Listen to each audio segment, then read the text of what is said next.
I hope. Muchísima gente que se ha exiliado, se prevé que en los próximos días esto aumente notablemente.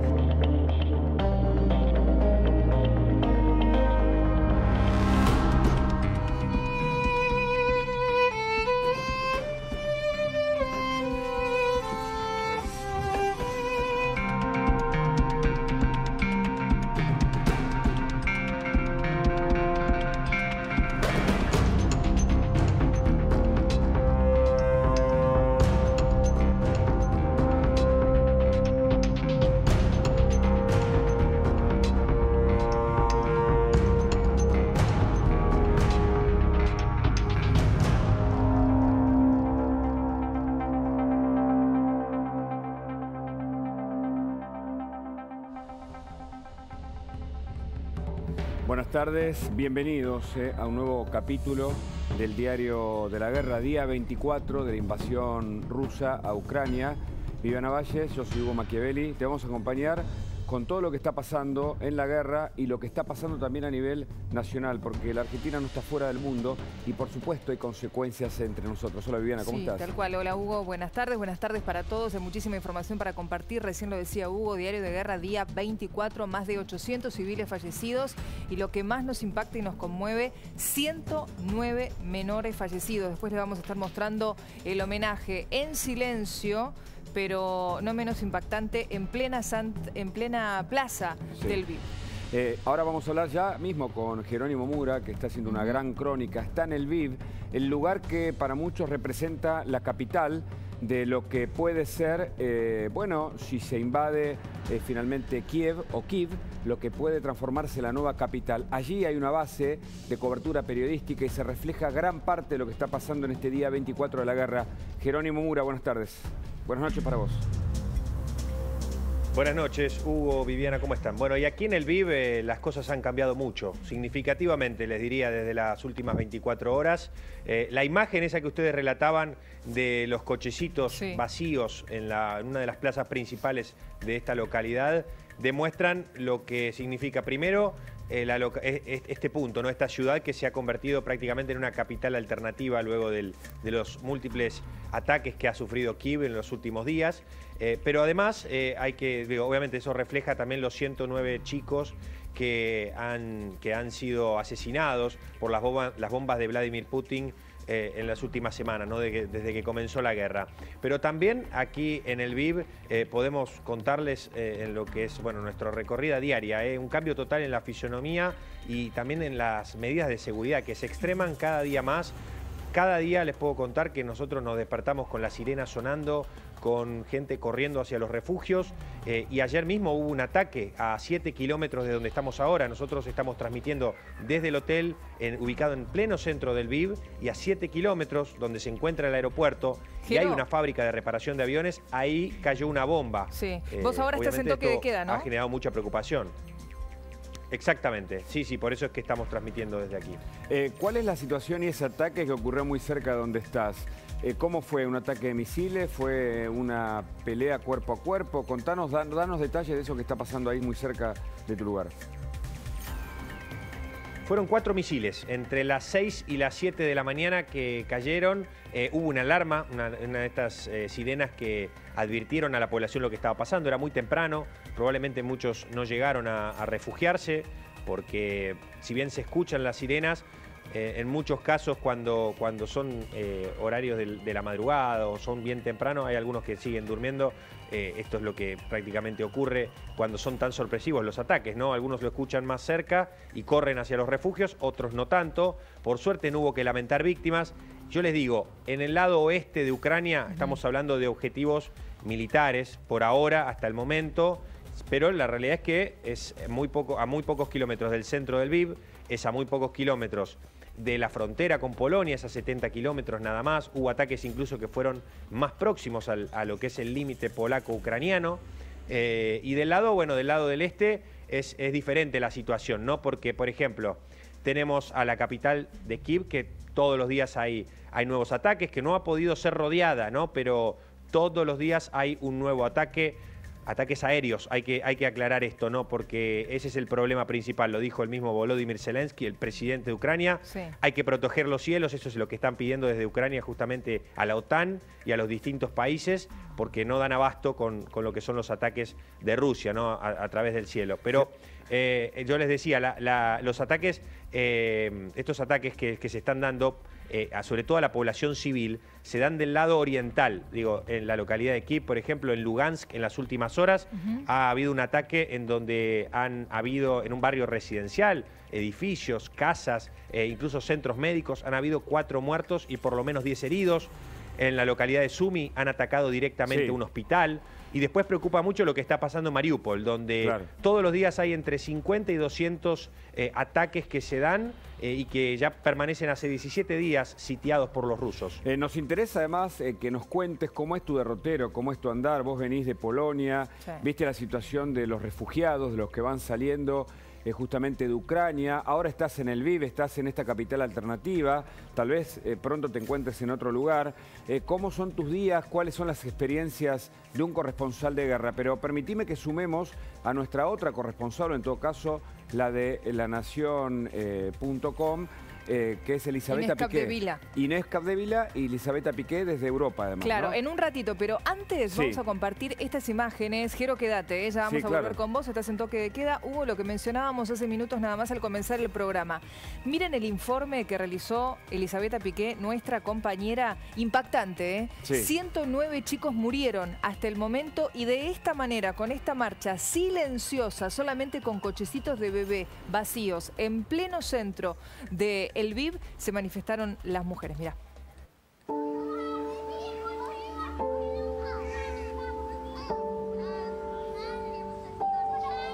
23 días de guerra, la ofensiva rusa no se detiene pese a las negociaciones diplomáticas en curso, en las que pocos creen aquí en Ucrania. La novedad de esta jornada es que por primera vez hubo un ataque en esta ciudad, en Lviv, y justamente aquí en esta plaza central del Lviv, esta protesta simbólica con 109 cochecitos de bebés que representan a estos 109 niños que han muerto hasta ahora en Ucrania. Aquí hay 200.000 refugiados y muchas embajadas se han trasladado hasta aquí.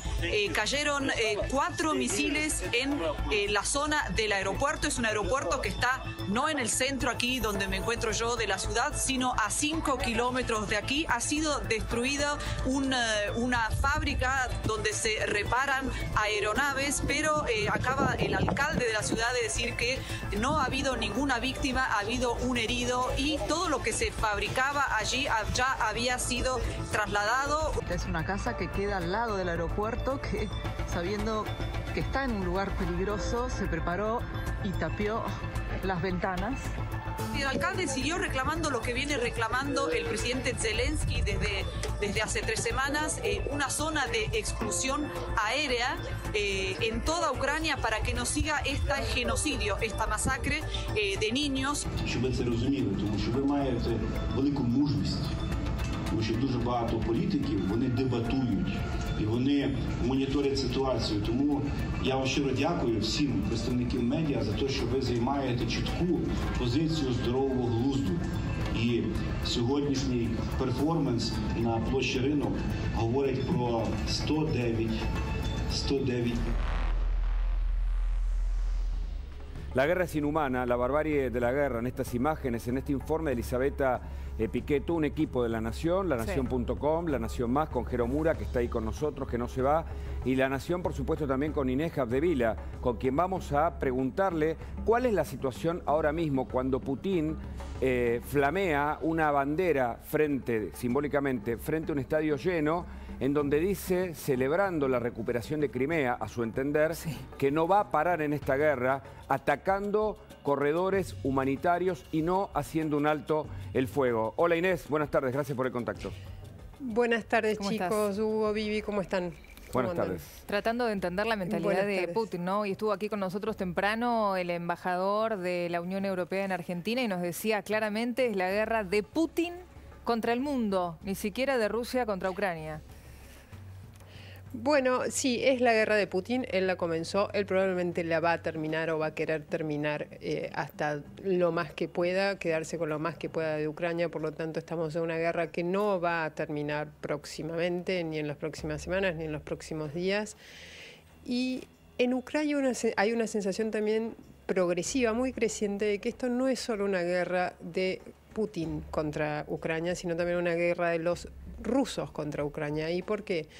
Hay una sensación entre los ucranianos de que los rusos han dejado llegar así de lejos a Putin. Y es algo que probablemente también lo que haga es ahondar las grietas que ya se han estado forjando en estas últimas semanas entre Ucrania y Rusia. Y eso va a generarle un enorme problema a Putin en el caso de que finalmente, como se insinúa que su plan, se quede con la dominación total de al menos la mitad este de Ucrania, incluyendo Kiev. Esto es lo que muchos marcan, ¿no? Que toda la zona, o sea, que está asumiendo y ocupando todo un cordón de Ucrania para ir recuperando, según la visión de Putin, justamente esa zona que él cree pertenecerle. Ahora, hay que explicarle a la gente también quién es Putin. Un hombre que nació casi en los márgenes de Rusia, que fue entrenado por un profesor de judo, alguien violento, que después fue espía de Boris Yeltsin en el momento en donde Gorbachev estaba terminando casi con ese periodo que fue la perestroika, que de algún modo para describir su perfil hay que entender la locura de quien pretende volver al zarismo, ¿no, Inés? Sí, yo no lo llamaría locura, Hugo. Yo creo que está perfectamente orquestado este plan de Putin, que hay un enorme componente racional. Y más que locura, lo que hay en Putin es un enorme sentido de humillación, traición. Y eso es lo que hoy por ahí desde acá confundimos con locura. Pero este presidente, este mandatario no está loco, sabe perfectamente no lo digo locura en términos, porque sí, en esos términos, sino digamos, lo paradójico, lo inhumano, ¿no? La barbarie, seguro. A eso me refiero sí. con la locura. Bueno, sí. eso es inhumano. Creo que inhumano es un término que aplica perfectamente a este Putin que estamos viendo ahora, que frente a los errores y las fallas de sus Fuerzas Armadas en el terreno, en la ofensiva terrestre, ha optado por la más cruel de las ofensivas, que es la aérea, y una ofensiva aérea que no discrimina entre objetivos militares y objetivos civiles. Así vemos maternidades, supermercados, colegios y teatros bombardeados. Gente que hace la fila en un comercio para comprar. Inés, esta semana vimos cómo fue bombardeada la gente que estaba esperando para comprar el pan. Ahora te pregunto, ¿cuánto tiempo más China se puede mantener al margen de esta situación, incluso después del llamado de Joe Biden a Xi Jinping diciéndole algo así como: si de algún modo sostenés a Rusia o digamos, te pones de su lado, esto se va a poner feo de verdad? Mira, Vivi, ayer justo estaba con un diplomático asiático, un muy importante diplomático asiático, y él me decía: mira, China no es un país tonto, no es una potencia boba, sabe perfectamente a qué se enfrenta si no le pone un límite a Putin. Ahora, el tema es qué tipo de límite le va a poner, hasta dónde lo va a dejar llegar, porque también ahí intervienen otras variables que están en juego en China. Hay cuestiones de China que hoy favorecen un poco a que China se sume a una ofensiva diplomática por la paz. Fundamentalmente la inestabilidad económica que la guerra genera. China necesita crecer, tiene una previsión de crecimiento muy baja para este año, 5,5%. Para nosotros es altísima, pero para ellos es muy baja. Y Xi Jinping se enfrenta a una transición, una nueva transición. Recordemos que va por un tercer mandato, es algo completamente inusual, desde Mao no sucedía en China, y eso le genera cierta inestabilidad política hacia dentro del Partido Comunista. Esas dos cosas te llevarían a pensar que China va a querer buscar un acercamiento con la paz, una negociación y forzarlo a Putin a negociar. Este es el punto. Ahora, Putin... hay otros factores que indican que no. ¿Por qué? Porque China también está viendo dos cosas que pueden llegar a favorecerle acá. Primero, Estados Unidos a partir del 24 de febrero y por mucho tiempo probablemente va a fijar su mirada estratégica en Europa, nuevamente en Europa, cuando su intención era fijarla en Asia para contrarrestar la influencia china. Es decir que eso le conviene un poco. Ahora, y lo otro es en esta ofensiva por el poder global que hoy lideran, esta carrera por el poder global que lideran China y Estados Unidos, la alianza de China con Rusia es muy importante para Xi Jinping. Porque es un bloque grande el que enfrenta a Occidente. Y de energía además. Sí. Pero quiero ir al territorio del análisis político, geopolítico que nos brinda Inés, al territorio donde están pasando estos hechos, esta invasión, la guerra en Ucrania. Allí está Jero Mura en el Lviv.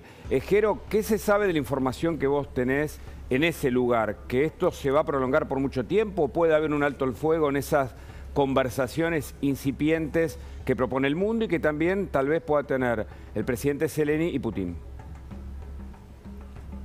Bueno, la verdad es que el panorama no está del todo muy claro, ¿no? Porque pese a los acercamientos que pueda haber y las intenciones que tienen de que se dé otra reunión cara a cara entre Zelensky y Putin, paradójicamente los ataques continúan y son cada vez más frecuentes.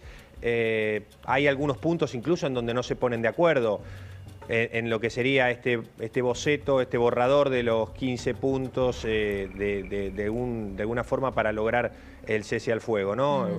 La verdad que hay puntos centrales, por ejemplo, como que en este caso que la OTAN no esté en el territorio ucraniano, que el mismo Zelensky deslizó en los últimos días que esto podría llegar a ocurrir, que justamente la OTAN no venga a Ucrania. Ahora, Jero, pero lo cierto es que hay muchas otras cosas que están lejos de acordarse, ¿no? Que incluso desde Ucrania dicen desde el gobierno ucraniano, ¿no? Que cuestionarían la soberanía y el territorio, que es algo que no están dispuestos a ceder.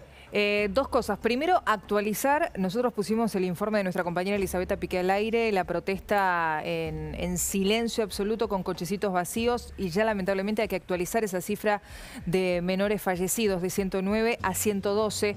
Hoy temprano, Jero, estuviste en un lugar donde un muchacho de 21 años que hablaba inglés te dijo a vos: me siento devastado, mi familia está desmembrada, perdí todo lo que tenía, yo estudiaba historia y ahora no sé cómo va a continuar mi vida. Digo, ese tipo de testimonios son los que recogés, me imagino, a diario, de gente que de un momento a otro tuvo que dejar absolutamente todo lo que tenía y que convive con la incertidumbre de no saber qué va a pasar. Sí, sin dudas. Es un testimonio que deja al descubierto lo que está pasando, las familias divididas. Él contaba, ¿no?, que su papá se quedó en Kharkiv, sí, que es en la zona este de Ucrania, pese a que la casa había sido destruida. El resto de su familia, su hermano y su mamá, se habían ido a Moldavia. Él estaba solo, intentaba ayudar de alguna forma, pero también tenía que sobrevivir. Él estaba justamente buscando provisiones en un centro de refugiados. Historias. Estaba ayudando a un hombre mayor que no sabía a dónde tenía que buscar las provisiones, que había venido solo también. Y bueno, él de esa forma colaboraba, ¿no? Como diciéndole a la gente que no tenía un rumbo, el destino donde podía ir para pedir ayuda. Ahora, Inés, te hago la pregunta que es clave, porque estos 15 puntos para un posible acuerdo parece que están muy lejos de ser aceptados por Ucrania y por Putin. Entonces, es una guerra de quién cede también, ¿no? Finalmente. Es una guerra de quién cede y es fundamentalmente también una guerra por, digamos, la audiencia interna de cada presidente. Hoy estamos frente a un, por ejemplo, presidente Zelensky, que es probablemente el gran héroe global del 2022 y que concita un enorme respeto y capacidad de movilización entre los ucranianos. Pero los ucranianos, en esta resistencia creciente que tienen, también se sienten fortalecidos y envalentonados para decir, ojo, que nosotros a la hora de negociar no queremos ceder. Y eso puede llegar a complicarlo a Zelensky al momento del diálogo y de ceder, porque claramente si hay un proceso diplomático, si hay un cese al fuego y luego un armisticio, ambas partes van a tener que ceder. Inés. Ahora, Putin hay que ver si quiere ceder. Putin no se va a sentar a la mesa de negociaciones él personalmente, siquiera sin una gran victoria en el bolsillo. Yo quería consultarte si... A ver, ¿tenemos que creer que Putin tiene como objetivo solamente Ucrania o después de esto va por más? Eso por un lado. Y por otro lado, tengo entendido que el martes habla por videoconferencia Zelensky con el Parlamento italiano y el miércoles con el Parlamento francés, ¿verdad? Digo, eso, ¿en qué puede mover la aguja? Mira, claramente estas intervenciones de Zelensky en los parlamentos de los miembros de la OTAN, desde Estados Unidos, Canadá, Alemania y próximamente Francia, son muy emotivas y van directo a la movilización, no solo de las opiniones públicas de cada uno de esos países, sino también, digamos, de los otros miembros del Estado, los poderes legislativos, que influyen mucho sobre los ejecutivos. Ahora, la gran demanda de fondo de Zelensky, que es un mayor involucramiento con dos cosas por parte de Occidente, la zona de exclusión aérea y la transferencia de aviones, no son hoy dos reclamos que vayan a ser respondidos por Occidente rápidamente, pese a esta movilización, esta cuestión emotiva de las declaraciones parlamentarias de Zelensky. Eso por un lado. Y vos, Vivi, me preguntabas algo que es una pregunta, yo no sé si es una pregunta hoy. Es una pregunta que creo que ha perdido bastante peso a la luz de lo que se ve en el campo de batalla terrestre y en la ofensiva aérea. La performance, el desempeño de las fuerzas armadas rusas, de su artillería, de su armada y de su fuerza aérea, han sido mucho peores de lo que se esperaba. Eso por un lado. Entonces, con este desempeño, ¿se va a animar Putin a ir más allá da la impresión de que no. De la frontera? Eso por un lado. Y un dato contundente, chicos. El presupuesto de defensa de la OTAN, todo junto, es 1.200.000 millones de dólares. El presupuesto de defensa de Rusia es 70.000 millones de dólares, 16 veces menor. Entonces, y hay que suena medio suicida que lo haga. Por supuesto. Y hay que explicarle a la gente que la economía rusa no es la economía de Estados Unidos y que hay diferentes escenarios para un país que no esperaba que Ucrania y el mundo de algún modo le presentara esta resistencia. Quiero agradecerle a Jero Mura, que está allí conectado. Pleno toque de queda. En pleno toque de queda, está en el hotel, está en el VIV, en la capital alternativa que tiene hoy Ucrania. Agradecerle el contacto y si hay alguna urgencia volvemos con vos, Jero. Por supuesto, cómo no, hasta luego. Recordar, buen hoy Jero trabajo, nos decía que mucha gente está recibiendo ayuda, Hugo. Anoche, INE, tengo entendido que partió como estaba previsto un vuelo de aerolíneas argentinas rumbo a Miami y después a Polonia con más de 2 toneladas de ayuda, ¿no? De cascos blancos, de todas las, digamos, las colaboraciones de ucranianos viviendo en Argentina, frazadas, catres, bueno, kits con medicación, botiquines médicos también. Esa es otra, esa es una buena observación, porque hoy están prácticamente todos los países del mundo, salvo un puñado que respalda a Rusia, están todos los países del mundo movilizados para asistir militarmente a Ucrania y también a millones de ucranianos que están dejando su país. Una pregunta, chicos, es ¿cuánto va a durar esta demostración de solidaridad global? ¿Cuánto va a durar también la unidad que muestra Occidente? Hay que ver, a medida, termina.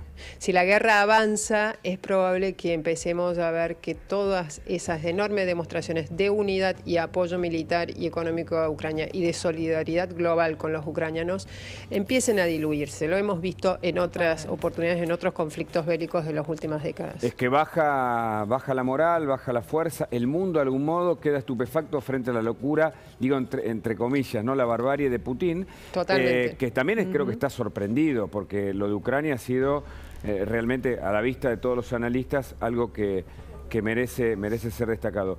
Inés, la última, ¿qué se supone que va a hacer Estados Unidos en las próximas horas? Muchos dicen que va a llegar armamento de ese país a Ucrania, los antimisiles, porque el ataque a nivel misilístico de Rusia se incrementa y peligran cada vez más civiles. Exacto, básicamente lo que va a proveer de lo que ya viene proveyendo y fue bastante exitoso para, digamos, detener la ofensiva terrestre de Rusia, que son artillería de tierra-aire, es decir, para detener a los aviones y helicópteros rusos, y también artillería tierra-tierra, que es bastante liviana y portátil, son los Javelin, que eso sirve para detener a los tanques y a los vehículos blindados rusos. Y en Kiev están resistiendo, ¿no? Y algún otro... En Kiev están resistiendo y muchos analistas miran a Kiev como el muy probable y cercano escenario de la mayor batalla urbana desde el fin de la Segunda Guerra Mundial. Hubo una imagen. Por el tamaño de Kiev y por la voluntad de resistencia de la capital, por supuesto, y también por la necesidad que tiene Putin de alzarse con el gran trofeo de esta guerra inhumana, como decíamos, que es Kiev. Hubo una imagen, la habrán visto seguramente, a mí me choqueó esta semana, de esa mujer embarazada que estaba a punto de dar a luz en esa maternidad que tengo entendido ahora quedó destruida, y Grecia confirmó que se va a hacer cargo de la reconstrucción, que después a ella la trasladaron y falleció. Su bebito nació muerto. Tremendo. Y ella murió minutos después. La verdad es que fue muy, muy emotivo. Tremendo. Hay imágenes que queremos compartir con vos, Ine. Mirá, el Papa visitando a chiquitos ucranianos internados, recuperándose. Me parece que es una de las imágenes del día y que van a dar que hablar, Inés, ¿no? Totalmente, sí. Hay bastantes cuestionamientos contra Francisco. Sí, que no nombra a Putin. Sí, exacto. Sí, y además que no, digamos, lo que el mundo debería hacer, tal vez lo ha hecho a nivel económico, cerrando las compuertas para la economía rusa, pero da la sensación que que Ucrania sigue estando solo y que Rusia no recibe las denuncias del mundo tal como deberían ocurrir. Totalmente. Mientras él sigue agitando su población en estadios llenos de gente. Y Kiev representa esa lucha y esa resistencia por parte de Ucrania. ¿A vos te parece que Putin va a redoblar la apuesta y va a seguir atacando con misiles, teniendo en cuenta que la resistencia sigue estando muy fuerte? Después quiero saber por qué no nombra el Papa Putin, que eso me intriga. Sí, Hugo, yo creo que sí, y dio varias señales esta semana de que probablemente la ofensiva aérea sea no solo mucho más intensa, casi feroz, sino también completamente indiscriminada. No va a distinguir entre civiles y militares, infraestructura militar e infraestructura civil. La señal, la última, es la de hoy, que usó un misil hipersónico. Tremendo, para destrozar, claro. ¿Por qué es muy importante? ¿Por qué habla mucho del plan de Putin? Básicamente lo que está haciendo es poner en juego su gran, el gran símbolo del avance tecnológico militar ruso es el misil hipersónico, que supuestamente el desarrollo del misil hipersónico ruso es mucho mayor que incluso el de Estados Unidos. Entonces, ya pone en juego la estrella de toda su artillería. Eso quiere decir que quiere ir muy lejos. Si no, no lo pondría en juego. Breve, Inés, ¿por qué no nombra el Papa? Ahí lo estábamos viendo, quiero recordar esto, un centro pediátrico en Roma. Ahí estaba visitando el Papa estos chicos internados. Tenemos una información urgente. Dale, la compartimos y ya volvemos con Inés. Por favor.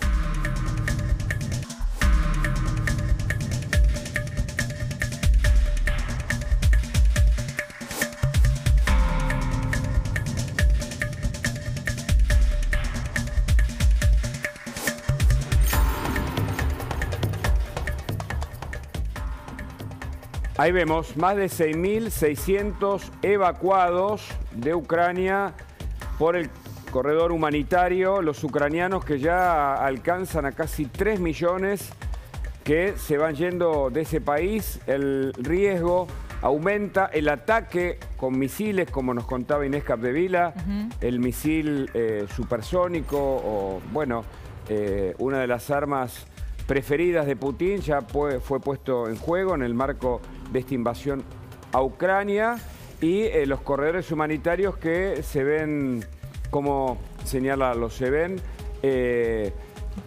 ocupados. Sí, violados, ¿no? Porque no hay ningún tipo de código. No hay código, no hay capacidad ahora para derivar, y cada vez más las fronteras están tapadas de gente con este colapso de los ucranianos que quieren salir del país, justamente para evitar lo que todos prevén que puede ocurrir, que es un ataque cada vez más fuerte a nivel misilístico del gobierno de Putin. Inés. Sí, chicos, claramente el uso de este misil hipersónico es un misil que, para que tengan una idea, puede recorrer en una hora 6.000 kilómetros, wow. Es decir, que llega desde acá al norte de Brasil en una hora. Y lo que hace, esa rapidez le permite también pasar sin ser apercibido por las defensas antiaéreas de cualquier país.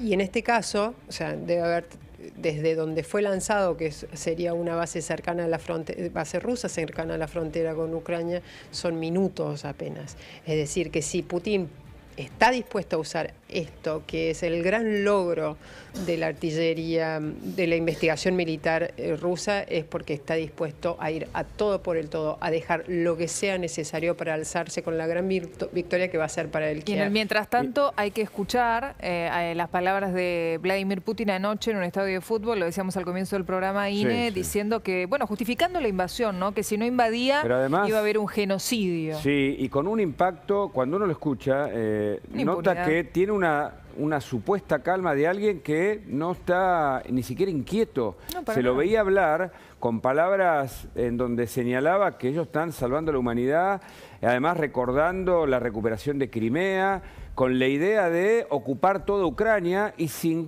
ningún tipo de arrepentimiento. Esto muestra, además del cinismo, muestra que va por todo, Inés. Y además que, digo, no respeta ningún código. Claramente. Bueno, de eso, lo de los códigos, sobre todo los códigos de la guerra, porque la guerra también tiene sus reglas, por ejemplo, no atacar a civiles. De eso se está encargando la justicia internacional, que ya abrió investigaciones contra Putin y otros miembros de la jerarquía militar rusa. Pero mientras tanto sigue matando. Por crímenes de guerra. Bueno, sí, claro, ese es el tema con esta guerra, que mientras sigue la diplomacia, mientras sigue la asistencia del mundo, mientras sigue la conmoción global, los civiles siguen muriendo, los niños ucranianos siguen muriendo, se siguen quedando sin casa, se siguen quedando sin futuro y sin padres, hermanos y tíos. Gran trabajo, Inés, te agradecemos el contacto. Gracias. Un abrazo. Hasta cualquier momento. Gracias a ustedes, chicos. Bueno, vamos con la historia de Konstantinov. Stas Konstantinov, que tiene una historia particular. Sí, él es ucraniano, pero ¿vive en dónde? En Colombia. Él es hijo de padre ruso y madre ucraniana. Así que siempre es un placer darle la bienvenida. ¿Cómo estás, Stas? Buenas noches para vos. Buenas noches, Viviana, Hugo. Aquí andamos. ¿Cuáles son los últimos datos del pueblo ucraniano que vos podés contarnos? Bueno, hay algo interesante que está pasando, porque tengo una amiga de Kiev, de la capital, que se está refugiando con toda su familia en una casita en el pueblo. Y ya se están acabando la comida, literalmente. Los supermercados están más y más vacíos. Entonces la gente vive muy de la comunidad.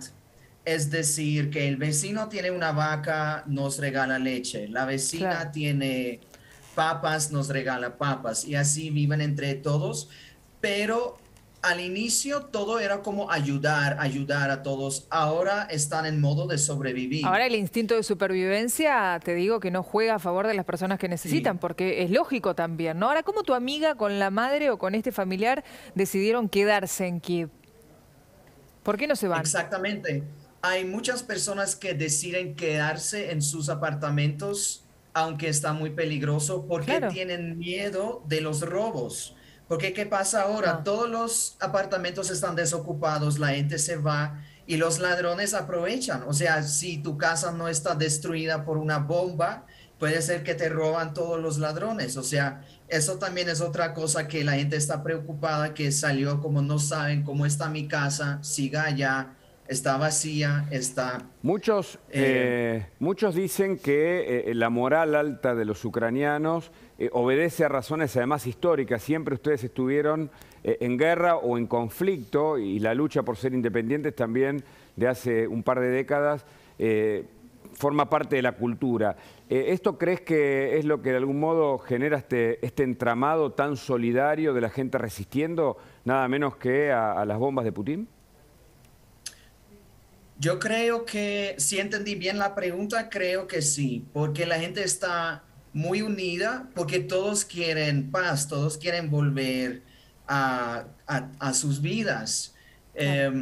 Una muchacha que conozco también es profesora y ella dice que yo no quiero ir a otro país, yo no quiero buscar refugio, yo quiero ir a mi casa, yo quiero ir a mi colegio, dictar clases a mis hijos, no quiero nada de eso.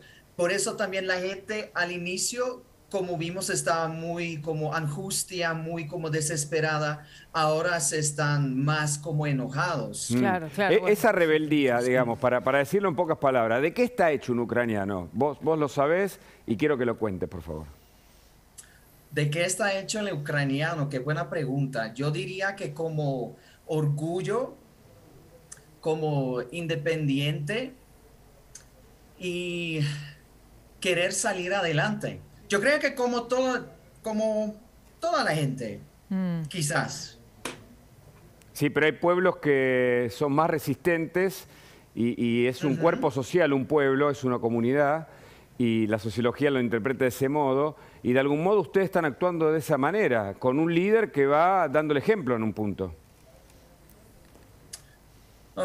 Yo creo que sí, eso es lo que vemos mucho, que las comunidades están muy unidas, pero es que Ucrania es grande. Claro, no tan grande como Argentina, pero es el país más grande dentro de Europa, sin contar a Rusia. Y hay zonas, como me explicaron mis amigos que están allá, hay zonas donde está muy feo la cosa, como en Mariupol, donde estuvo el teatro. Tremendo. Y todo.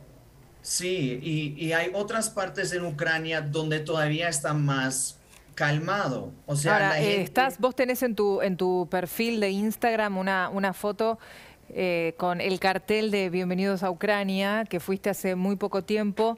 Sí. Imagino que no debes dejar de repasar esas imágenes en tu mente de cuando estuviste, viendo incluso los lugares que hoy por hoy están completamente destruidos. Debe ser fuerte para vos. Mirá, queremos invitarte a compartir estas palabras que tuvo para con la guerra el actor Arnold Schwarzenegger. Mirá. Hello everybody, and thank you for sharing your time with me. I'm sending this message through various different channels to reach my dear Russian friends and the Russian soldiers serving in Ukraine.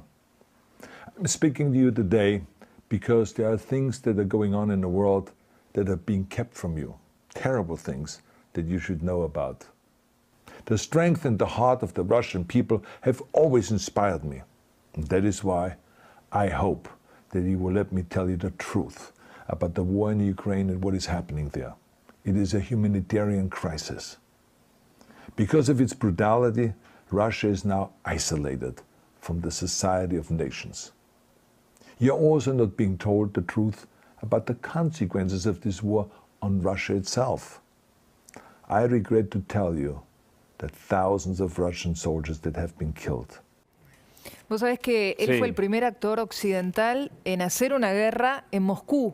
En el año 1988. Entonces me parece que bueno, se dio el lujo de hablarle directamente a Putin, ¿no? Con esto que dijo. ¿Qué opinas? ¿Estás? Sí, yo vi este video hoy en la mañana en las redes y me parece también interesante lo que menciona al final, que esta guerra que literalmente están destruyendo con bombas, o sea, literalmente, físicamente destrucción de un país, pero también la destrucción de su propio país, porque muchos rusos ahora, el dinero de ellos no vale nada, no pueden viajar a otro país, no solamente por el dinero, pero también por las vacunas, porque Rusia tiene su propia vacuna y para ir a Europa, a otros países, necesitas tener otra vacuna o algo. O sea, las puertas están muy cerradas. En la mañana estaba hablando con dos amigos, uno de Bielorrusia, otro de Moscú, y ambos están saliendo esta semana que viene de Rusia. Y así son miles de personas, todos los que son como educados, que tienen educación, como, no sé cómo se dice eso, pero como que superior, entienden, sí, claramente. Sí, ellos están saliendo y es como, en inglés eso se llama brain drain. Claro. Como drenaje de cerebro. ¿El mundo está reaccionando de la mejor manera posible con Ucrania, siendo solidario, o está lento y escaso en el apoyo, en este caso ustedes, a su pueblo? Sí, bueno, Hugo, muy interesante pregunta, porque en Europa al inicio todos los países estaban como listos para ayudar y todo. Eso. Yo crecí en los Países Bajos, en Holanda, y al inicio toda la gente estaba como, sí, tenemos que ayudar, tenemos que económicamente, todo.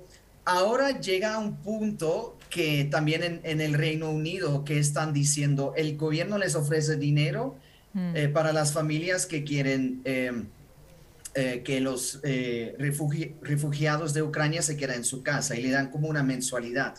Pero ahora la gente dice, pero ¿hasta cuándo va eso? La guerra no está parando, cada día está peor y peor y peor. O sea, queremos ayudar a la gente, pero con la inflación, con desempleo, con muchas más cosas, no sabemos cómo podemos ayudar.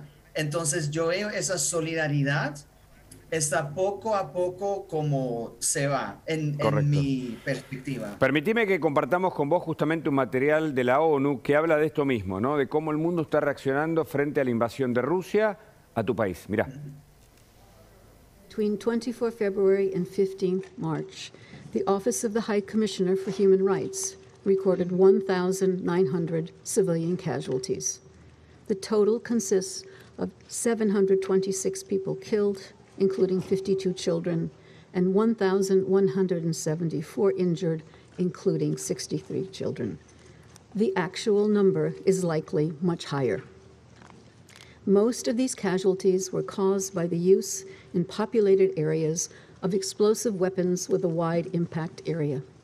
Hundreds of residential buildings have been damaged or destroyed, as have hospitals and schools. The magnitude of civilian casualties and the destruction of civilian infrastructure in Ukraine cannot be denied.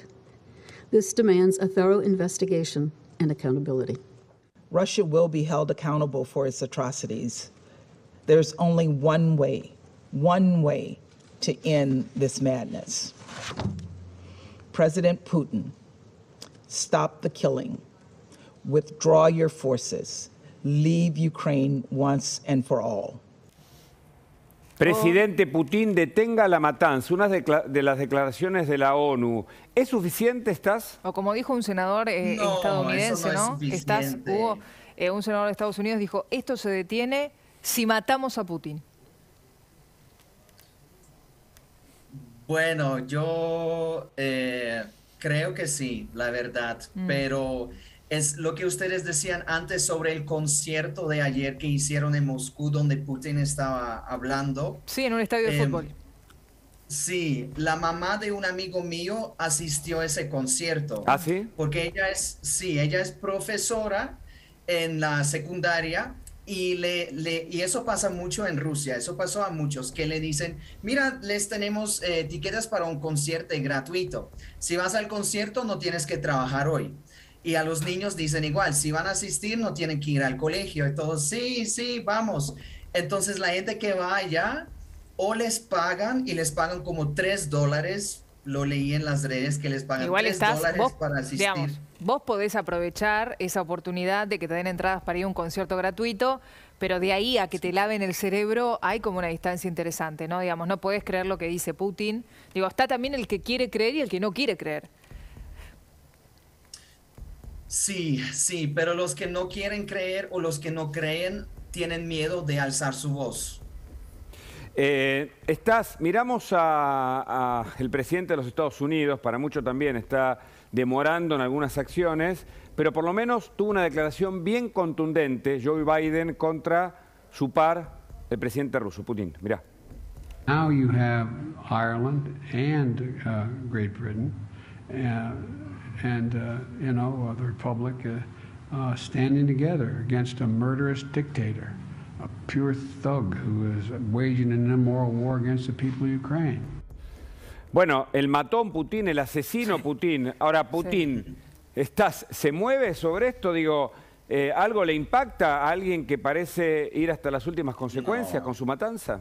No, dices tú. No, yo creo que es una persona que vive en su mundo, que cree solo su propia verdad y no mira más allá y trata que todo el país o todo el mundo lo crea él, porque él quiere salir como un salvador. Sí, yo creo que para él esto es como un juego de ajedrez. Y que él está pensando, bueno, ¿qué voy a hacer ahora? Vamos a hacer eso. Bueno, se mató una de esas figuras, no importa, tengo más otros. porque muchos rusos también los soldados también han muerto. Que un y juego de los ajedrez generales. vos decís un juego de ajedrez para Putin, pero mira, estas son imágenes de hoy, ¿eh? Sí. De las últimas horas de la tarde de hoy en Kiev, y digo, un juego de ajedrez en donde mueren civiles, más de 800, 112 menores. Reconocidos, digamos cifras oficiales, no se contabilizan ¿Sabes todavía. lo que va a hacer esto? Hay una guerra de la comunicación y de la información cruzada. Tremenda. Cuando esto baje, espero que cuanto antes se termine la guerra, tendremos más datos ciertos de lo que finalmente fue la Por eso es matanza, los crímenes de guerra. de trabajos de nuestros colegas en el lugar, porque Por a mí lo que supuesto. me da terror es que dejemos de mostrar esto, que deje de ser novedad lo que está sucediendo. Es la guerra, es un bombardeo más, son 2 muertos más, y la gente la está pasando mal. Mirá lo que nos dice Stas. Ya, digamos, la solidaridad que había entre el propio pueblo ucraniano deja de existir, porque la gente quiere sobrevivir. Claro. ¿No, Stas? Digo, es así. Es el instinto Claro, de porque al supervivencia. inicio aún la gente podría conseguir comida, conseguir cosas, pero como en Mariupol, en la ciudad que mostraron antes hoy, no tienen agua, no tienen luz, la temperatura está como 0 grados, la gente tiene frío, ya no está todo como juntos. No, ya la gente va a empezar a sobrevivir y luchar para su familia. Bueno, este es el punto, Stas. Ahí Claro. quería llegar, porque muchos dicen que hay una escena de la guerra que resume a todas, que es gente muriendo tras los bombardeos en la calle, luego de agonizar, porque no hay asistencia médica, no hay luz, no hay agua, algunas personas no tienen para comer, para sostenerse. Esta es la otra guerra, la que tal vez no se conoce en definitiva, que está ocurriendo en los peores lugares como Mariupol. Y en ese sentido, una cosa es el soldado preparado para la guerra y otra cosa es el civil defendiéndose o defendiendo su tierra. ¿Cuál es tu mirada sobre esto? La verdad, yo creo que ni los soldados están preparados, porque nadie esperó que esto podría pasar y que ya casi un mes se demora. Y quizás sí tienen buen entreno, pero he visto muchas madres en las redes que están llorando por sus hijos, tal ucranianos, tal rusos, Claro, que es un soldado ruso niño, también. es Claro, un niño. claro. Mandan a niños a la guerra que no saben qué hacer y solo sigan las órdenes. Pero yo creo que los ucranianos lo que tienen la ventaja es que se están protegiendo. Es Claro, como, están en el lugar, no tenemos tienen... más bullying. Claro, están más cerca de su casa, para decirlo de Claro, otro modo, ¿no? totalmente, totalmente. Después otra guerra, dentro de la guerra estás, que es la cantidad de gente que es engañada cuando quiere cruzar la frontera entre Ucrania y llegar a Polonia, sobre todo las mujeres y los menores, son engañados y desaparecen. No se sabe nada más de ellos. Sí. Horrible. He Espantoso. leído que hay casos de trata de blancas. Exactamente. Que se aprovechan, que van como, vamos a ayudar, tranquilo, confíanos. Y al final desaparece gente. Sí, eso es ¿De horrible, dónde se pero- supone o qué sabes estás de los tratantes de personas, de los que se llevan a las mujeres y a los chicos? ¿Qué pudiste conocer y si sabes de algún caso de alguno de tus allegados? No conozco un caso personal, pero lo leí en las noticias holandesas hoy, que hay personas malas que se aprovechan de la situación porque están llegando miles y miles de personas todo el tiempo en tren, caminando, y sí, es difícil como saber quién es bueno, quién es malo. Si hay tanta gente y tú solamente quieres ayuda porque saliste Además, de tu ciudad. una cosa Sí. es tratar de engañar a un adulto, que incluso en ese contexto de semejante vulnerabilidad podés ser engañado. vulnerables, Pero sí. hablamos de menores que la familia Claro. está tan desesperada que los hacen cruzar solos Mujeres la y frontera. menores, Entonces ¿no? los chicos dicen, sí, tu tío, tu primo te va a estar esperando en la frontera, y la verdad es que ese familiar nunca llega, y quien llega es una persona que se hace pasar por y se lo lleva al chico, ¿no? Horrible, pero vemos la desesperación de los papás que quieren sacar a sus hijos del país porque está tan inseguro. Esa es que la otra guerra, arriesgan Stas. cosas así. Esa es la otra guerra, familias desmembradas, destruidas, personas perdidas. De eso nos está hablando, pero seguramente en los próximos días tendremos más crónicas. Ahora, contanos un dato que a mí particularmente me sigue impactando, que es: Ucrania resiste porque logró la liberación de Rusia después de 2 décadas y quiere ser un pueblo independiente más parecido a Europa que justamente a la estructura que propone Putin. ¿Por qué? Porque la gente quiere libertad. En lo que pasa con una estructura más rusa, porque Rusia ha vivido siglos con dictadores, con zares, con todo. Y el pueblo ucraniano no quiere eso, no quiere volver a los tiempos soviéticos. Y entonces quieren ser más como Europa, quieren más cerca de Europa. Igual, yo no creo que es solo como para beneficiarse, porque hay muchos países que quieren en el pasado y ahora ser parte de la Unión Europea para aprovecharse económicamente, sino que creo que también la gente es como... Yo estuve en Ucrania hace poco y yo vi la gente muy diferente a la gente rusa. La gente ucraniana es más como abierta, más como sociable, es más como europea, por decirlo. O sea, en Europa hay muchas culturas también. Mira, te vamos a invitar a compartir, primero porque lo decíamos antes con Inés Capdevila, el presidente ucraniano tiene previsto hablar por videoconferencia el miércoles ante el Parlamento francés y el martes ante el Parlamento italiano, pero sin esperar ninguna videoconferencia ni nada, le habló al pueblo de los Estados Unidos y lo hizo de esta manera, mira. En toda la historia, vosotros habéis apoyado a Ucrania y ahora nos entendéis, porque ahora os necesitamos. Os pido que recordéis los ataques de Pearl Harbor, cuando vuestro país fue atacado. Solo os pido que recordéis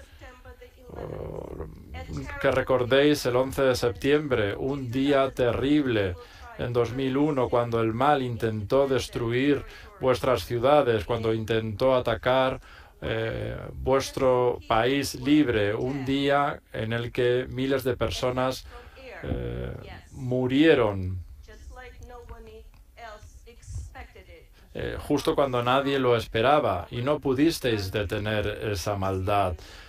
Pues nuestro país está viviendo lo mismo, esa misma maldad cada día. ¿Te sentís representado por Zelensky y cómo lo definirías, por favor, al presidente de tu país? Pues yo creo que sí. Y mis amigos que están en Ucrania, ellos también están muy a favor de él. Primero porque es un país democrático, ¿sí? Ellos escogieron a su presidente. Y dicen que él está haciendo las cosas bien y también vemos que es un hombre muy joven. Creo que cuando hace esas charlas con Francia, con Estados Unidos, quiere como, o sea, obviamente quiere ayuda, quiere tener ayuda porque Rusia es muy grande, tiene más soldados, todo, y ellos quieren ayuda como, obviamente, yo creo que cualquier presidente haría lo mismo, pedir ayuda. Y sí, es lo lógico. Te agradecemos muchísimo, como siempre, tu contacto, es muy valioso todo lo que tenés para contarnos. Un placer. Gracias, Viviana. Nos queda mucho programa, estamos en el especial de guerra, en el, digamos, el diario de la guerra, en el día 24, nos queda mucho programa, nos metemos en el tema económico. ¿Cuál es el contacto entre la invasión de Rusia a Ucrania y la Argentina? En instantes. En un ratito, Martín Siracusa, economista internacional, vamos a estar hablando con él, que está en el Reino Unido, y también hubo repercusiones de la declaración del ministro del Agro, Julián Domínguez. Exactamente, quédate acá.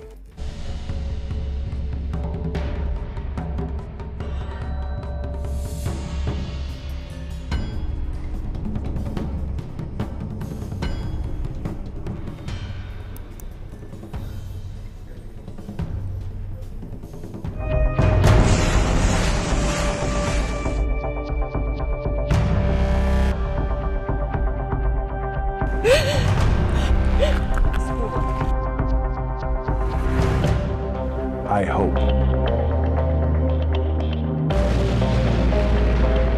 Muchísima gente que se ha exiliado, se prevé que en los próximos días esto aumente notablemente.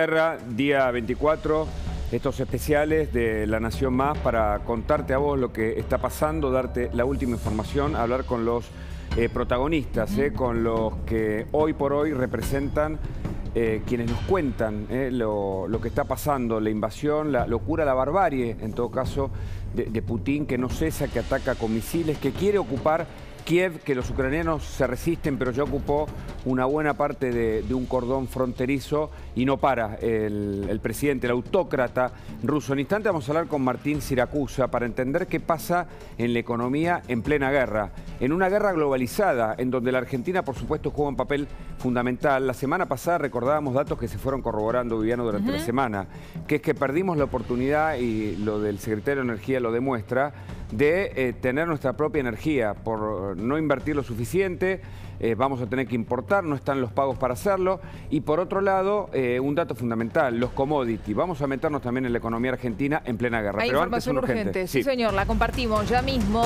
Antes de saludar a Martín Siracusa, economista internacional, justamente. Atención con esta información, A las 8 de la noche en punto, información que se acaba de dar a conocer y tiene que ver con la OCDE, la Organización para la Cooperación y el Desarrollo. La OCDE acaba de anunciar que se reducirá 1 punto la economía mundial en relación a esta guerra. Insistimos, la Organización para la Cooperación y el Desarrollo, hablamos de la OCDE, acaba de confirmar que reducirá 1 punto, se va a reducir 1 punto la economía mundial. Por supuesto que ya se está hablando en la Argentina, bueno, el presidente lo hizo ayer en esa conferencia escueta, sin datos demasiado digamos, contantes y sonantes sobre la política para enfrentar la inflación, con ese término inadecuado tal vez de la guerra contra la inflación, que teóricamente ya comenzó, poco timing en la utilización de las palabras, de parte del presidente, que no dio anuncios, insistimos, categóricos y fundamentos, que hoy pareció ampliar el ministro de Agricultura y salió en el boletín oficial los aumentos de las retenciones. Hablamos con Martín Siracusa, justamente un economista, para que nos explique qué es lo que va a pasar en el escenario global con esta guerra y cómo nos afecta a nosotros. Hola Martín, gracias por el contacto. ¿Cómo va? Hola, ¿qué tal? Buenas tardes. ¿Cómo les va? Muchas gracias a ustedes.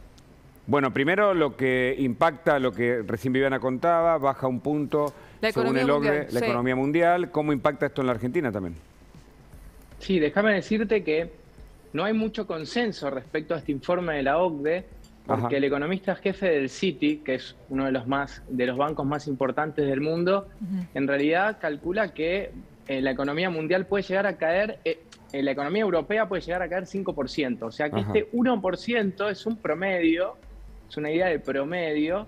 Y otra cosa que dice el informe de la OCDE, que es muy interesante, pero que no llegó a publicar el informe completo que suele publicar la OCDE, porque es muy inestable y hay mucha incertidumbre, plantea que la inflación que va a pegar este shock, que es un shock de poco crecimiento, o sea, de menos crecimiento y de más inflación por el aumento de los precios del petróleo y de las commodities que ustedes dijeron, del trigo, de la soja, o sea, todo lo que tiene que ver con producción primaria. Esa inflación en el mundo va a pegar aproximadamente un 2%. Para Latinoamérica, pensemos que casi todos los países en Latinoamérica tienen inflación menor a un dígito. Quiero decir que no llega a los 2 dígitos, o sea, entre el 1 y el 10%. Una economía que ya venía bastardeada por la pandemia en el mundo. Claro, en el año que supuestamente tendría que estar el mundo recuperándose de la pandemia, vino esta guerra y hizo un shock. Como decimos los economistas, la curva la tiró para la izquierda, ¿no? Para atrás. Y hablando de la guerra, los economistas dibujamos. Hablando de la verdadera guerra, ¿qué te pareció el discurso del presidente Alberto Fernández en la guerra, entre comillas, contra la inflación, y hoy lo de Julián Domínguez? Hablando de, acumular exportaciones de trigo de cara al año que viene. No podemos perder a la gallina de los huevos de oro. Eso dijo, ¿no? Todos muy metafóricos. Sí, yo me había anotado en un papel todas las medidas que anunció el presidente en contra de la inflación pero no anoté ninguna, entonces por eso no les muestro el papel para no mostrar un papel en blanco. La verdad es que la única medida que anunció el presidente es una medida de recaudación, no es una medida que tenga que ver con la inflación, y les explico por qué. Estos dos decretos que salieron en la madrugada, que explicó Domínguez, uno es para subir retenciones a la soja. La verdad que los argentinos no comemos soja. A la harina de soja y al aceite de soja. Que exportamos a China, o sea, a nosotros eso no, a los argentinos eso no nos va a beneficiar en nada. Y respecto del trigo, lo que no entiende el gobierno es cómo funciona el campo. El trigo, los precios del trigo, las ventas del trigo ya pasaron hace 6 meses, o sea que lo que están anunciando ahora quizá puede llegar a tener algún impacto en abrir el registro de exportaciones. Abrir el registro de exportaciones, dijo Julián Domínguez hoy. ¿Qué significa eso? Bueno, porque ellos tienen todo un sistema de permisos complicadísimo, en donde para poder exportar tenés que anotarte en un registro, tienen que autorizarte ese registro, el Banco Central.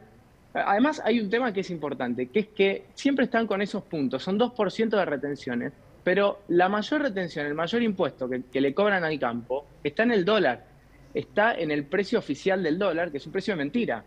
Entonces, por más que hoy bajen las retenciones, como el dólar es de mentira, al campo siempre le están dando mucha menos plata. Entonces, el campo exporta $1, le dan 50 centavos. Claro. Esa el tema es es que el productor general. que hoy tiene todo listo para empezar a sembrar, ¿qué hace? Bueno, el productor pequeño que vive de eso, que quiere al campo, que se levanta temprano porque ama lo que hace y él es su modo de vida, no le va a quedar otra que seguir la pérdida. Te preguntaba el pool grande, por las retenciones. Perdóname, terminé y te pregunto. Disculpa. No, el pool grande baja su producción. Claro. Te preguntaba por las retenciones porque el gobierno dice que no aumentó, pero en el boletín oficial salió el aumento. Y se señala de parte de la oposición que eso es ilegal porque tiene que pasar por el Congreso. ¿Cuál es la situación? Bueno, porque en realidad la ley de presupuesto se llama ley de leyes porque adentro del presupuesto hay un montón de autorizaciones que se le delegan al Poder Ejecutivo. Este año no se aprobó. Por lo tanto, la delegación para aumentar este impuesto no se le dio, por lo tanto no lo puede hacer. El presidente saca un DNU, eso va al Congreso, y el Congreso tiene la posibilidad de rechazarlo, que es lo que tiene que suceder. Lo que debería suceder es que lo rechace, pero si no se va a judicializar. Y a todo esto, la Mesa de los Argentinos en el mes de marzo, la verdad es que la inflación va a ser bastante más alta, porque además hay impacto de los aumentos de las tarifas de gas y de luz. Martín, ahora nos metemos en eso, porque claro, estamos hablando de la inflación y no estamos contabilizando lo que va a pasar en marzo, prepagas, nafta, gas, luz, todo lo que se viene. De 31 a 33% aumentan las retenciones para harina de soja, para aceite de soja. Dijo hoy Domínguez, no vamos a tocar las retenciones de trigo, maíz y soja, no vamos a tocar la gallina de los huevos de oro que es el campo, pero digo, ¿cuál es el objetivo de Domínguez y del gobierno con esos 400.000, 500.000 millones de dólares que se ahorrarían? Con ese porcentaje que se ahorrarían, digo, el objetivo del gobierno es que no aumente el precio del pan. El precio del pan tiene un 10% de lo que es el precio del trigo, o sea que el precio del pan no va a cambiar nada. Lo que es interesante es que el gobierno quiere recaudar 400 millones de dólares con esto. Vamos a ver si los recauda. Yo creo que no, porque va a haber una caída en la producción. Pero en lugar de hacer esto, el gobierno podría agarrar el presupuesto nacional, sacamos a un lado todo lo que es jubilaciones, sacamos a un lado lo que es educación, salud, seguridad, se quedan solamente con el presupuesto político, el de los diputados, el de los senadores, el de la justicia, el de los ñoquis. Ese presupuesto político, un solo mes implica 400 millones de dólares. Claro. Entonces, con ahorrar un 10% de ese presupuesto que tiene la política, dejan al campo de ya resuelven el problema. Pero es que nadie no se animan a hacer. Es como ajustar el déficit fiscal, que es lo que no quiere, y sobre todo el ala kirchnerista, no lo quieren hacer. Creo que hay casi, a ver, si no me equivoco, son casi 4 millones de empleados públicos, directos e indirectos, porque hay muchos que son monotributistas, pero ese incremento durante este gobierno se dio en casi 1 millón de personas. Ahí vemos, mientras tanto, a Julián Domínguez dando cuenta de aquel paraguas que abrió ayer el presidente Alberto Fernández en la supuesta guerra contra la inflación. Sí. ¿Tendrán resultado alguna de estas medidas, Martín, de acuerdo a la experiencia de tu conocimiento de economía? ¿Qué medidas? Bueno, La experiencia que tuvimos todos los argentinos es que cada vez que sacaron estas medidas, lo que pasó es que bajó la producción del campo.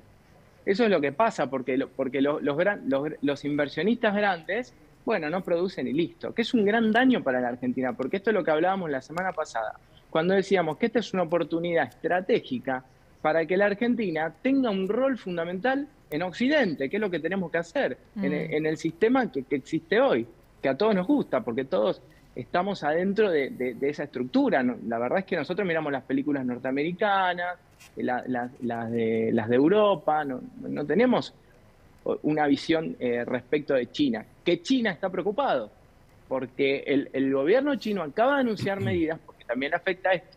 Entonces va a anunciar medidas de expansión del gasto. Entonces hay un mundo muy complicado, el equilibrio es muy complejo. Si este conflicto se prolonga, la verdad es que el daño económico va a ser mucho mayor que el que es hasta hoy. ¿Y pagan siempre más los países como los nuestros en vías de desarrollo del tercer mundo que los poderosos, por supuesto? Sí, absolutamente. Los estudios en general de shocks de este tipo muestran que los países que son menos desarrollados no solo tienen se ven más afectados, sino que también, en especial, los que tienen instituciones democráticas más débiles. Y Argentina tiene una democracia que por ahí en los índices de democracia está bien medida, pero hay un tema que es la justicia y que en Argentina es muy débil, porque la seguridad jurídica en Argentina es muy débil. Esa es una de las razones de la inflación, me parece, además, ¿no? Sin lugar a duda. Seguramente, seguramente. Martín, te agradecemos muchísimo el contacto, como siempre. Un placer, ¿eh? Un placer. Gracias. Que estés muy bien. Igualmente, muchísimas Recién gracias. mencionábamos al ministro de Agricultura, Ganadería y Pesca, Julián Domínguez. Había mucha expectativa, ¿no? Hubo, Sí, hoy, mucha expectativa. con lo que podía llegar a decir. Y además, atención con esto, lo van a escuchar ahora. Sí. Él subraya y reafirma, y después vamos a checar la información con el expresidente de la Sociedad Rural Argentina, Luis Miguel Echeverri, si es así, que esta medida que hoy anunció Domínguez no va a afectar al productor. Mirá. La medida establece la suspensión temporaria del diferencial de 2% de los derechos de exportación de harina y aceite de soja del decreto 790 del año 2020.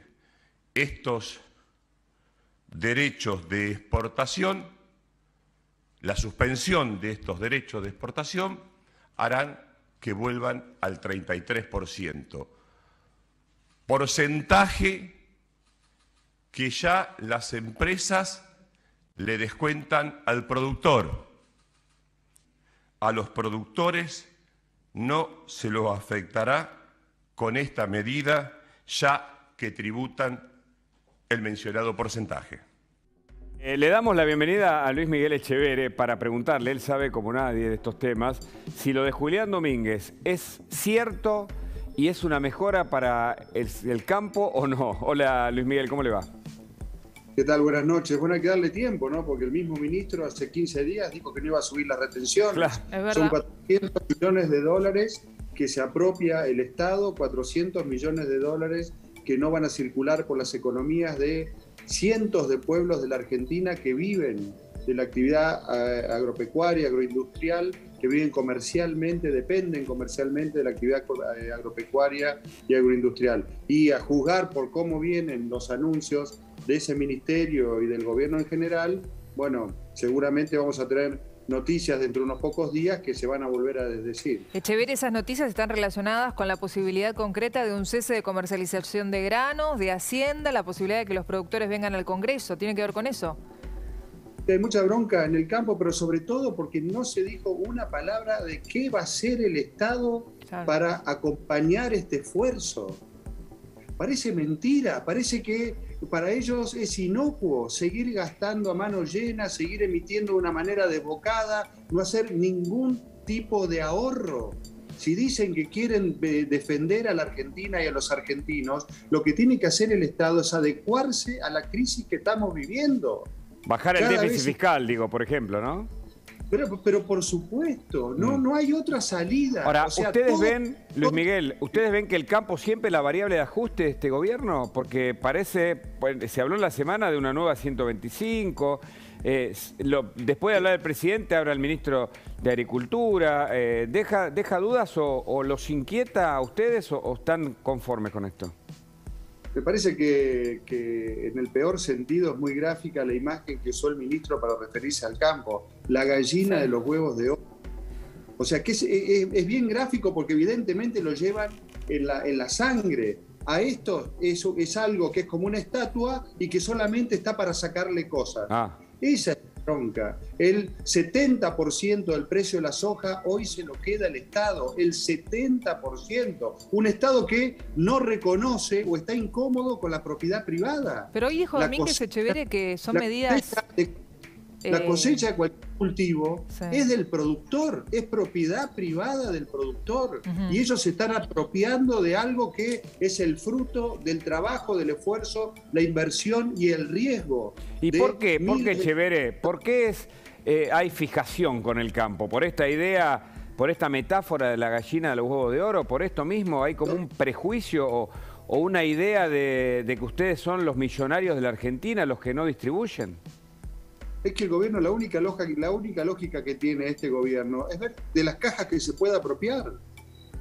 Lo único que le interesa ver, con toda esta crisis que hay interna en el gobierno, no vimos a ningún representante, por ejemplo, de la Cámpora, si están ofendidos con lo que está haciendo el presidente, de dejar alguno de los cargos al frente de organismos del Estado que mueven miles de millones de pesos por día.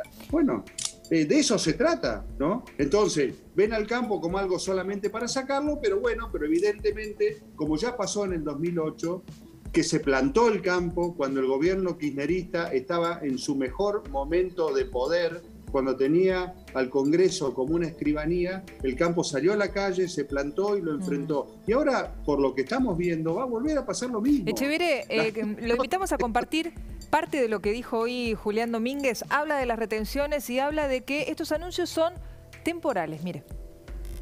Desde el primer día que yo asumí como ministro, se los transmití a todos la opinión del presidente y el compromiso del presidente de no tocar las retenciones de maíz, de trigo, de soja y de aceite de girasol.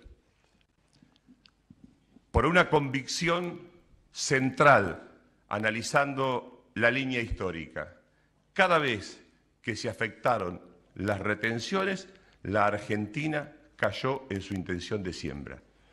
Queremos que el productor siembre, queremos darle previsibilidad y entendemos que adicionalmente estamos contribuyendo a la seguridad alimentaria global. Me permito hacerle una pregunta sobre esta posición. Ayer habla el presidente de la supuesta guerra contra la inflación y el primer ministro que habla es el de Agricultura, en un escenario de inquietud de parte del campo. ¿Por qué lo hacen, Echeverre? ¿Cuál es su análisis sobre esta cuestión del gobierno? Es lo que estamos hablando, ver al campo simplemente como una caja y lamentablemente no podemos creer lo que dice el ministro o el presidente porque, como decíamos hace un rato, permanentemente se contradicen o se desdicen. Le doy un número justamente del mismo ministro Domínguez que sucedió en su gestión anterior. Con las mismas intervenciones que están haciendo ahora, Argentina, que producía 20 millones de toneladas de trigo y consumimos 6,5 millones, igual que hoy, bajó la siembra y la producción cayó a 8 millones de toneladas. El trigo en la Argentina llegó a valer $750 la tonelada solamente en nuestro país, cuando en el Golfo, o sea, en Estados Unidos, se comercializaba a la mitad de precio. De eso se trata. El productor con esto va a reducir el área sembrada, va a haber menos producción y los precios van a subir. O sea, el mismo error que cometieron la otra vez y que lo vuelven a repetir. O sea, Echeverre, ahora. según lo que usted está diciendo, porque el gobierno presenta esta medida como, digamos, la vía de escape para que el precio del pan en la mesa de los argentinos baje. ¿Usted cree que esto no va a pasar? ¿El precio del pan no va a bajar? No va a pasar por la sencilla razón que el trigo solamente significa el 11% del valor del pan, como bien decía el economista que me precedió en la palabra. No va a suceder. Solamente el pan de impuestos tiene un 30%. Que bajen los impuestos a los alimentos. O que dejen de emitir dinero, porque esto es lo que produce inflación, ¿no? Me parece que la emisión desvaloriza la moneda, es como elemental. Que le quiten los impuestos a los alimentos de la canasta básica para aquellos que lo necesitan. Hoy con la tecnología se podría hacer, pero no, lo más fácil, manoteo 400 millones de dólares, digo que es temporal, total pelito para la vieja y mañana será otro día. Ahora, ¿es ilegal el aumento de retenciones, Echeverre? Porque hoy salió publicado en el boletín oficial, pero debería pasar por el Congreso. ¿Cuál es su opinión? Bueno, primero entonces, si hoy salió, por supuesto, lo vi, salió en el boletín oficial, quiere decir que listo, ganamos la guerra, se terminó la inflación, solamente había que sacar un decreto. Pero ironías aparte, tiene que ir al Congreso y en el Congreso está la situación muy distinta que en el 2008. Ahora hay una oposición firme, una oposición plantada, que se viene manifestando desde el primer día que se va a oponer a este tipo de suba de impuestos. O sea que no debería pasar en el Congreso. Es muy importante que este tipo de abusos sean frenados en el Congreso para que podamos tener un futuro, pero no solamente el campo, el comerciante, el jubilado, el industrial, el que tiene una pyme. No se puede invertir, no se puede generar empleo, no se puede generar riqueza si permanentemente están cambiando las reglas de juego para peor. Subir la presión impositiva es empeorar la situación o las condiciones de inversión. Tenemos más preguntas, por supuesto, para hacerle, pero también una información urgente. Queremos compartirla con usted. La ponemos en pantalla.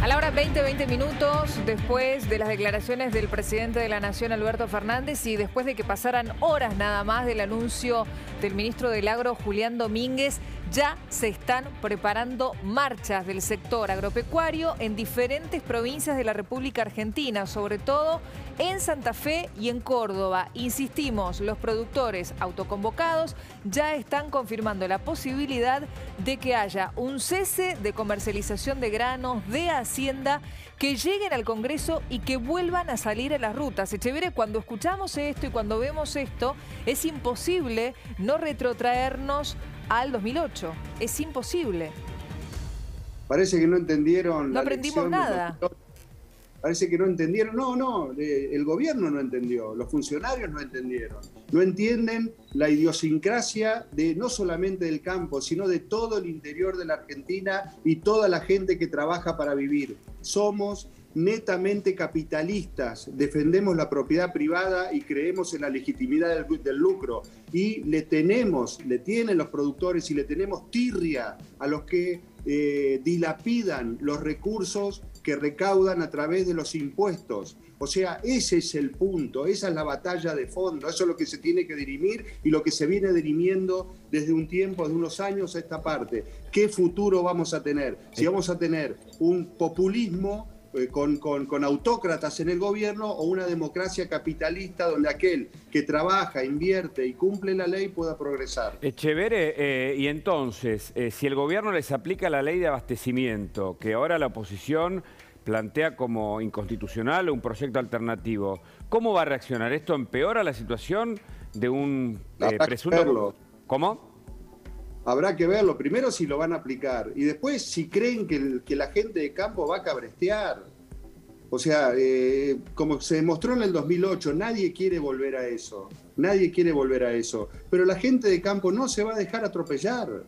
No se va a dejar atropellar porque es orgullosa, porque trabaja, invierte y trata de progresar en base al riesgo. Lo que pasa es que fue muy fuerte también, digamos... Cuando ven que hay solamente funcionarios que piensan en cómo sacarle la plata, bueno, pasa lo que está pasando ahora. Digo, muchos funcionarios de este gobierno, yo estuve en Expoagro y tengo entendido que fueron, bueno, pensando que quizá no eran tan bien recibidos en la Expo en San Nicolás, y la verdad, eso no pasó, pero recorriendo los pasillos de la Expo, muchos funcionarios insistían con que esto que finalmente anunciaron no iba a pasar. Entonces, creo que también la molestia del sector tiene que ver con eso. Pero habría que haber tomado qué había atrás de los camarógrafos y los fotógrafos que llevaron. No había nadie. Le hicieron un absoluto vacío. ¿No? A los funcionarios que querían entrar a los lugares donde había productores, los productores en la cara le daban vuelta la cara, le extendían la mano al funcionario y nadie se la tomaba. O sea, le hicieron un absoluto vacío, completamente, digamos, ausente, digamos, lo que es el productor, porque evidentemente era un montaje. Ahora, Echeverría, usted habló de atropello. Con el campo le creyó.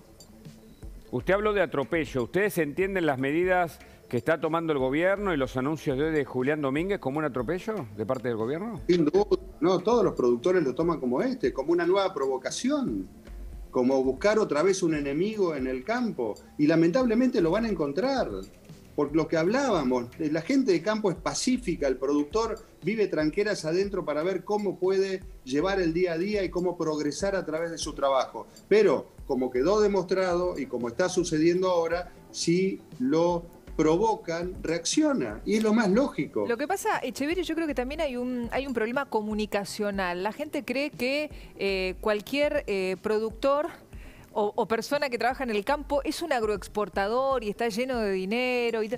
Hay como un mundo, ¿no?, en torno a lo que pasa en realidad con una persona que todos los días se levanta y trabaja en nuestra tierra. Se levanta y trabaja la tierra como se levanta el que va a una fábrica. Exactamente. Como cualquier persona que se levanta a trabajar. Yo creo que tenés razón, pero a partir del 2008 eso cambió muchísimo. Incluso últimamente hemos visto encuestas que la gente, el gran público de las grandes ciudades está entendiendo lo que es la lógica de la producción y también lo que significa para el país, que ni más ni menos genera el campo el 75% de las divisas que entran a la Argentina. Para muchos el kirchnerismo rompió todo, la ecuación económica, y dejó a las claras que finalmente tienen un problema ideológico y que atacan a lo que ellos mismos definen como la gallina de los huevos de oro. Ahora, inquieta lo que usted señala, porque en el medio de la falta de gas o el reconocimiento del secretario de Energía de que no se va a poder pagar el gas para la producción, si el campo produce medidas de paro o no exporta o se frena frente a lo que el gobierno está marcando, es inquietante el escenario para esta semana. Muy. Sin duda, y ya lo vimos. O sea, con los mismos actores, como les decía recién, casi nos quedamos sin trigo. El trigo en la Argentina llegó a valer el doble que en Estados Unidos.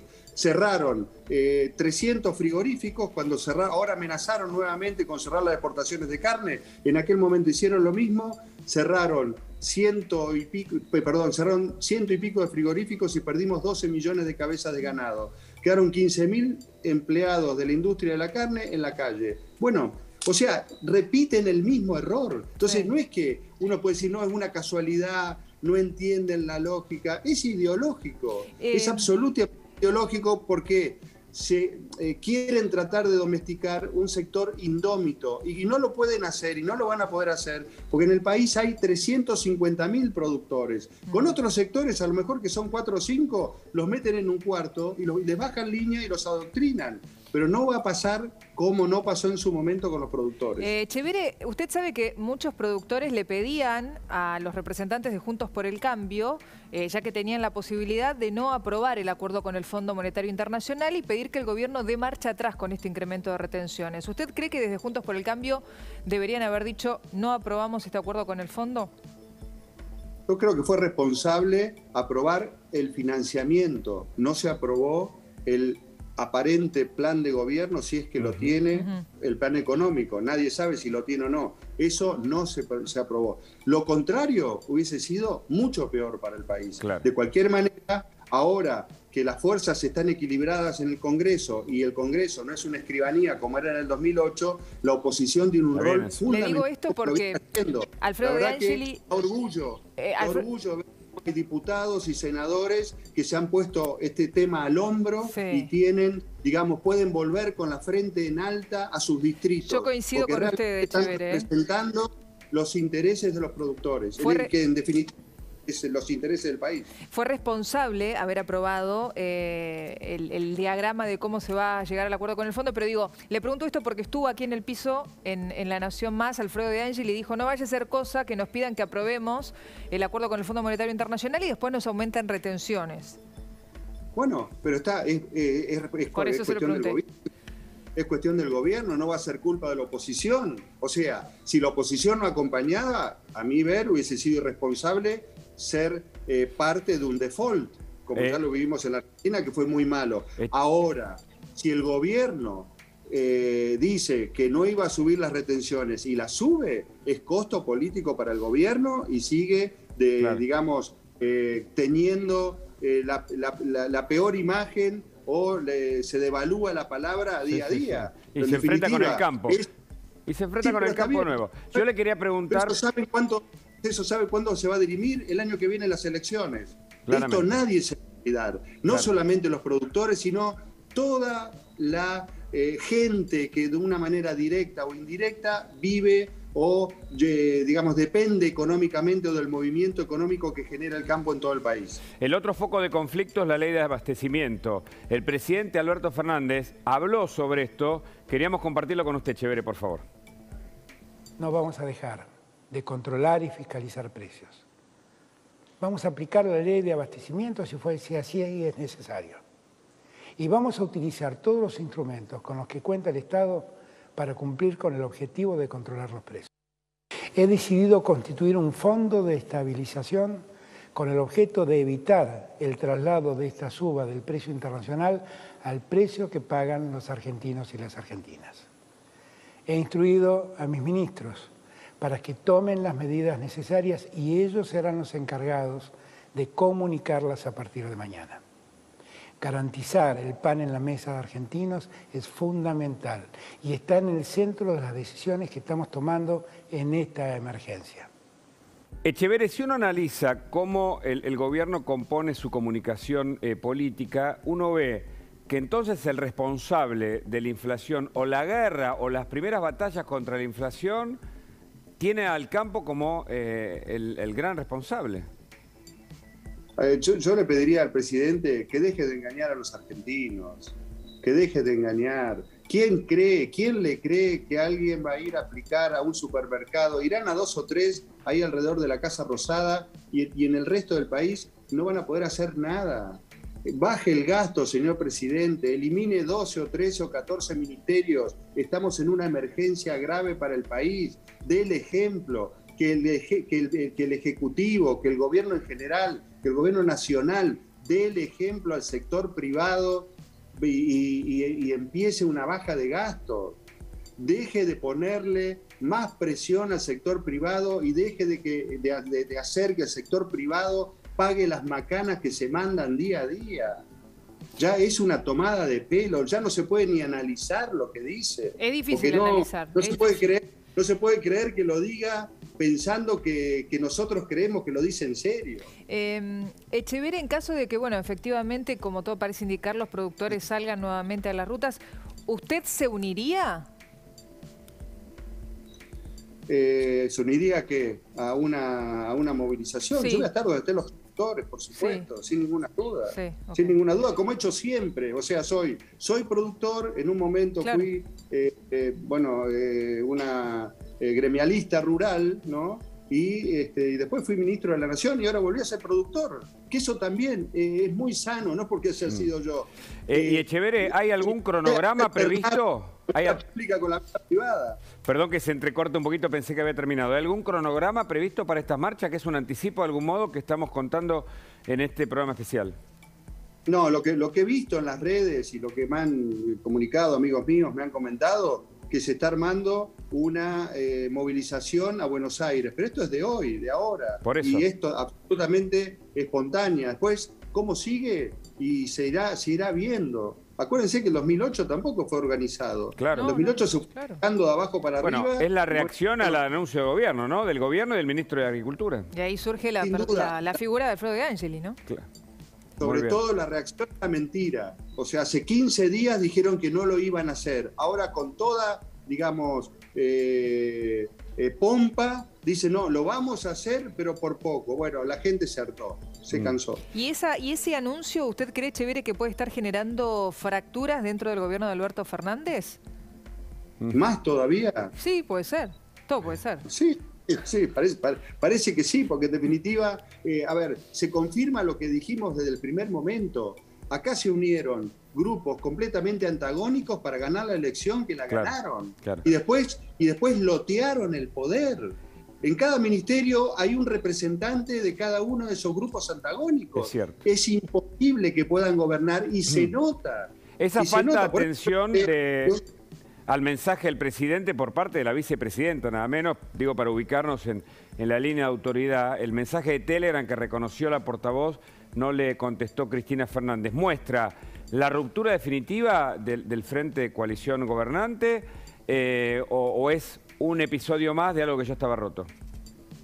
Veremos en el futuro, pero es grave que a un presidente que quiere lograr que se le apruebe el financiamiento para poder encarar la solución con el fondo, no lo voten buena parte de los integrantes de su coalición. Bueno, tiene un problema serio ahí. Ahora, yo me quedo con esto, Echeverri, porque hoy dijo Domínguez, estos anuncios son temporales, pero sabemos perfectamente que el kirchnerismo más duro pedía más retenciones. Entonces, a mí la verdad es que me cuesta creer que las medidas van a llegar hasta acá. Temo que vayan por más. Hasta ahora todo, lamentablemente, todo lo temporario se vuelve permanente, ¿no? Y le digo, están muy devaluados. Nadie les cree nada. Antiguamente uno decía, bueno, habla un ministro, prestémosle atención, habla el presidente porque seguramente va a transmitir un mensaje. Pero ahora la gente los escucha como quien oye llover. Pasan absolutamente intrascendentes. Claro. La semana pasada, lo recuerdo el fin de semana, se hablaba de estos posibles anuncios, posibles retenciones, aumento de la alerta del campo. Ahora parte de eso ya se hizo concreto. Entonces, ¿el campo va a reaccionar ya de manera concreta? ¿Y cómo en general funciona? ¿Con una marcha, con un paro? ¿Cómo en general el campo reacciona frente a este tipo de atropellos? Usted lo definió. Lo que está pasando ahora es que se están dando asambleas, hoy hubo algunas, ya hay otras programadas para mañana y para pasado en diferentes lugares del país. Como acabo de ver en ese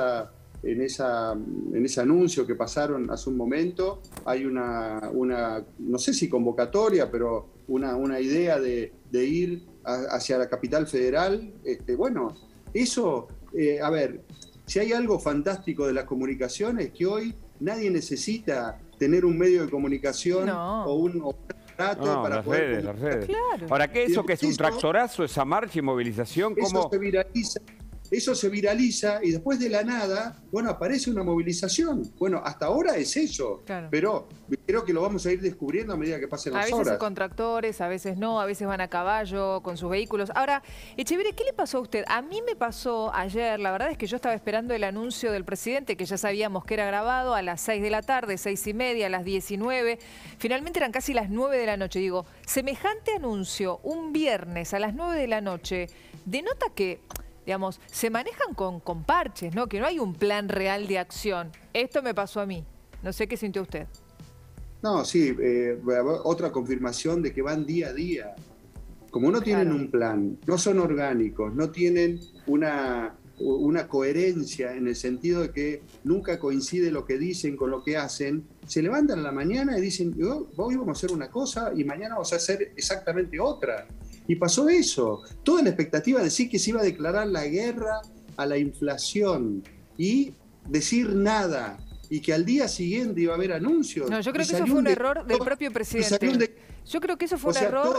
Dijo el presidente, el viernes empieza otra guerra, la guerra contra la inflación. Y él no tomó conciencia de que esa frase iba a tener tanto poder y que todos íbamos a inflarla tanto que dijo, bueno, tengo que salir a decir algo. Pero es que Echeverri, me parece, y Viviana, está tan degradada la palabra de la autoridad presidencial que se le presta atención al mínimo detalle, justamente por lo mismo, porque es como alguien que está en su momento, digamos, de poca credibilidad, de seriedad, de falta de planificación. Lo de Cafiero, ya nos vamos a meter en ese tema, también demuestra que hay un gobierno desorientado, que no es capaz de entender cuál es la responsabilidad que tiene en este caso un funcionario, un canciller, un ministro de Relaciones Exteriores, pero del presidente también aparece, porque todos estamos expectantes frente al anuncio de la supuesta guerra contra la inflación y no hubo casi nada del otro lado. Sigamos el hilo. Declara la guerra, que dijo que iba a ser para después de 72 horas, lo podría haber hecho antes si era tan importante, pero bueno. Y el viernes dice lo que dice, y al día siguiente salió un decreto subiendo retenciones. Eso, para él, para el presidente de la nación, para el equipo del gobierno, para todo el gabinete, declararle la guerra a la inflación es subir retenciones. Bueno, ese es un dato. Ya sabemos que no va a funcionar. Y después las frases hechas. El presidente dijo esto, lo recuerdo textual: la inflación es un problema de todos que solo vamos a solucionar entre todos. Esto dijo ayer el presidente casi comenzando su discurso. Además, como no haciéndose cargo, ¿no? Eso es falso. El único que puede luchar y tener éxito para bajar la inflación es el gobierno, es el Estado. Tiene que haber un plan para bajar el déficit. No hay magia, hay que bajar el déficit fiscal para equilibrar las cuentas, para poder dejar de emitir, estabilizar la moneda y poder tener previsibilidad. No hay mucha más vuelta. Se sigue preocupando en generar enfrentamientos el gobierno y sobre todo con el sector agropecuario. Echeverri, gracias. Gracias, muy interesante la charla. Quedamos expectantes de lo que pueda pasar con el campo. Un abrazo. Muy amable. Bueno, vamos a hablar con un analista, que es psicólogo, además de analista político. Creo que necesitamos todos un diván, todos los argentinos. Está Facundo Nejamsky con nosotros. Hola Facundo, buenas tardes. Gracias por el contacto. Hola Hugo, hola Viviana, ¿cómo están? Un placer. Hablamos del discurso presidencial, que es lo último, lo que está más fresco, lo que el presidente dijo al hablar de la palabra guerra, la ponemos nosotros entre comillas. ¿Qué significa y qué impacto tiene esto de acuerdo a tu análisis político? No, a ver, el problema principal me parece es que hay una simetría entre la dimensión del objetivo que se plantea y después las herramientas que se presentan para tratar de alcanzar el objetivo. Eso me parece que es muy frustrante para, digamos, cualquier gobierno, para la sociedad que está escuchando a ese gobierno y para la propia figura del presidente. Me gustó lo de sociedad escuchando a este gobierno, me gustó. Una sociedad escuchando al gobierno, es decir, no es bueno el gerundio en general, pero viste, en este caso aplica porque es cierto, estamos todos como esperando a ver qué decís ahora. Bueno, es que las sociedades escuchan a sus dirigentes y esperan orientaciones de sus dirigentes, ¿no?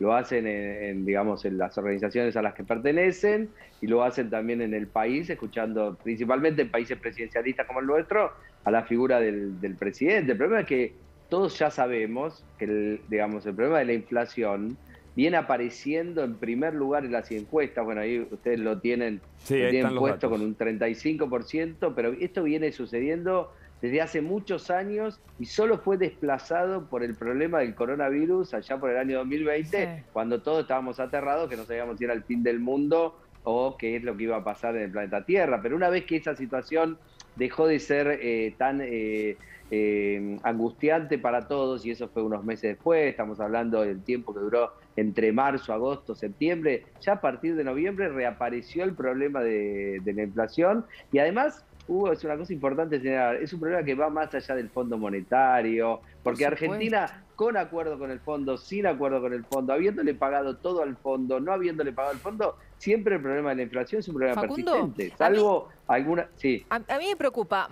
si ahí estamos viendo la placa, ahora la vamos a repasar, pero igualmente la gente la está viendo. A mí me preocupa lo siguiente, digo, más allá de los 19 millones de pobres, me preocupan los 5 millones de personas que no tienen para comer, que no llegan a fin de mes. Me preocupa el 75% de los chicos del conurbano que no tienen para comer, ni hablar del sueldo, de lo que recibe un jubilado, ¿no? De la jubilación de una persona mayor. Digo, ¿de qué manera se cambia esto? ¿Cómo salimos de esta situación que está tan enquistada, tan arraigada? Bueno, veamos, primero hay que pensar que los países no tienen soluciones mágicas, ¿no? Que no se resuelven los problemas de pobreza, sobre todo Argentina ya a esta altura tiene algunos niveles de pobreza que son estructurales, independientemente del crecimiento económico que tiene. Antes, cuando la Argentina tenía 5 o 10% de pobreza, en algún momento con una crisis económica la pobreza podía crecer y cuando se resolvía esa situación la pobreza bajaba abruptamente porque la pobreza estaba íntimamente relacionada con el ingreso, ¿no? Entonces una devaluación podía empujar a mucha gente por debajo de la línea de la pobreza. Hoy ya en cualquier condición la Argentina tiene alrededor de un 20% de su población, 25% de la población que es pobre. Entonces, eso es lo más preocupante, lo que se denomina la pobreza estructural, ¿no? Y ahora, para eso, digamos, hay que pensar en el mediano y el largo plazo. No se resuelve, no hay recetas mágicas para eso. Ahí tenemos la imagen, Mira, la imagen del presidente hoy. Esto es impactante. En 2 datos es demoledor. 69% negativa, 26% la imagen positiva, Alberto Fernández. Cuando arrancó la pandemia tenía un 70% de imagen positiva. Se dice en medios que es el contrato de lectura que un líder establece con el público, la empatía. Esto está roto. Está roto tal vez por la propia obra, desde el discurso y desde la práctica del propio gobierno, que es muy malo para gestionar, ¿no? Hamke. Bueno, a ver, en principio esta placa que estamos viendo, digamos la placa anterior, específicamente hacía referencia a la política económica, ¿no? Claro. Pero, digamos, si uno piensa en los niveles de imagen, en lugar de ser 26% positiva, está un poquito por arriba de 30, o sea que es más o menos lo mismo. Digamos, en un momento determinado la sociedad dejó de creer en el gobierno y el gobierno no logra restituir la confianza que la sociedad tiene que tener, y eso es necesario para poder recrear las expectativas si uno pretende, digamos, agarrar una senda de crecimiento sostenido. Por eso ¿no? habla cada vez más corto Alberto Fernández cuando se refiere a una comunicación así totalizadora o totalizante o de cadena nacional. El discurso es cada vez más breve para evitar el error o tratar de recobrar aquello que no logra desde la palabra. No, a ver, si uno nota algunos rasgos de la estrategia comunicacional de él en relación al primer año de la pandemia y lo que vino después, uno lo que nota es que sobre todo luego de la derrota electoral del año pasado, lo que hay es una derivación en su vocería, en la persona de Gabriela Cerruti, de llevar el día a día de la comunicación, ¿no? Él era un presidente que estaba muy expuesto, que por ahí aparecía en las radios a la mañana hablando con un periodista, digamos, de cualquier programa, sin hacer menciones a cuál, cosa que en realidad, actividad de ejercicio que en realidad no es común a los presidentes, ¿no? Los presidentes suelen hablar en conferencias de prensa o utilizando hoy las redes sociales, pero no es común que hablen así de manera muy frecuente con cualquier medio de comunicación. No sé si a la portavoz el presidente le habrá dicho, decí si te preguntan que Cristina no me atendió el teléfono, no me contestó el mensaje, porque la verdad es que queda pésima la figura del presidente. Si pasó, no sé si hay que decirlo. Bueno, eso es una cuestión que viene atravesando también todo el gobierno y que también ha debilitado mucho la figura presidencial, que es el conflicto con su vicepresidenta, que además no es el conflicto con la vicepresidenta, porque cualquier presidente puede tener un conflicto con su vicepresidenta, sino que es el conflicto del presidente con la vicepresidenta que lo nominó, que todos sabemos que demasiado es una figura muy fuerte. A cielo abierto para un mal gobierno, en términos... Demasiado a cielo abierto, nunca encontraron una forma privada. Porque es un gobierno frágil por la gestión. La gestión ha sido mala, los resultados son muy malos, y frente a eso, este escenario es mucho más complicado. Ahora miremos también las contradicciones del gobierno. Recordemos que Alberto Fernández fue el anteúltimo presidente en visitar a Putin el 4 de febrero, luego lo visitó Bolsonaro, párrafo aparte, pero volvemos a lo nuestro, y además le dijo allí a Putin, mientras estábamos negociando con el fondo, que la Argentina era la puerta abierta para el ingreso de Rusia a América Latina. La puerta de entrada. Tardamos en... Claro, la puerta de entrada. Tardamos en condenar la guerra, después lo hace Cafiero, un poco... Siempre confuso. Y mirá lo que opina la gente sobre esto, ¿no? ¿Querés contarnos qué es tu dato, ¿no, Facundo? Sí. A ver, bueno, por supuesto... A ver, la Argentina tiene una tradición de neutralidad, ¿no? Que la hemos aprendido todos en el colegio, ¿no? Que la Argentina en general se mantiene neutral ante los conflictos, por eso la presencia del componente de la neutralidad siempre es muy alto. En general la sociedad argentina prefiere mantenerse fuera de los conflictos bélicos y prefiere preservar a Argentina como una zona de paz. Ahora, cuando vos le preguntás a la sociedad a qué país habría que apoyar, claramente la sociedad dice Ucrania, y lo dice, en mi opinión, independientemente de quién tiene razón en el conflicto, sino más bien lo dice como un posicionamiento político, ¿no? Como que Argentina debe estar del lado del mundo occidental, que es el lado, digamos, que con el cual comparte, o los países con los cuales comparte una comunidad de valores, ¿no? Entre otras cosas, por ejemplo, el sistema democrático. Debería ser así. Creo que ahí hay un componente muy fuerte vinculado a eso, y es llamativo, muy bajo el apoyo a Rusia,